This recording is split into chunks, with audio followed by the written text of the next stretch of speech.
வணக்கம். அன்பான முருக பக்தர்களே, கோயிலுக்கு போக நேரமில்லை என்று வருத்தப்படுகிறீர்களா? கோயிலுக்கு போன பலனை முழுமையாக பெற உதவும் வழிபாடு. வேண்டியுடனே வரங்கள் தரும் கடவுள்களில் ஒருவர் நம் முருகப்பெருமான். அவர் அருளை பெற எளிய வழியில் வழிபாட்டு முறையைப் பற்றி இந்த காணொளியில் பார்ப்போம். அதற்கு முன்னாடி நம் கண் கண்ட தெய்வ முருக கடவுளை பற்றிய தகவல்களை அறிந்து கொள்வதற்கு நம்ம டுடே முருகன் வேள்ஸ் சேனலை சப்ஸ்கிரைப் பண்ணிக்கோங்க.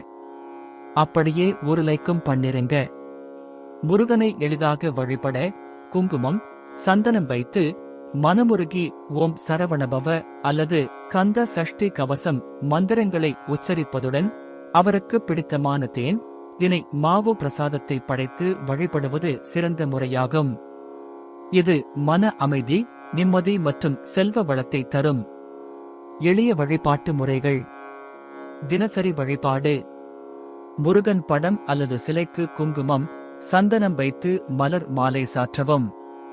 ஓம் சரவணபவ அல்லது கந்த சஷ்டி கவசம் போன்ற மந்திரங்களை மனதில் அல்லது சத்தமாகச் சொல்லலாம். பிரசாதம். முருகனுக்கு மிகவும் பிடித்தமான தேன் மற்றும் தினை மாவைக் கொண்டு பிரசாதம் படைத்து வழிபடுங்கள். முழு நம்பிக்கையுடனும் பக்தியுடனும் வழிபடுவது அவசியமாகும். முருகனிடம் சரணாகதி அடைந்து முருகா என்று அழைத்தால் உடனடியாக அருள் செய்வார். நம் முருகப்பெருமான். காலம் அறிவான் கருணை புரிவான் கந்தன்.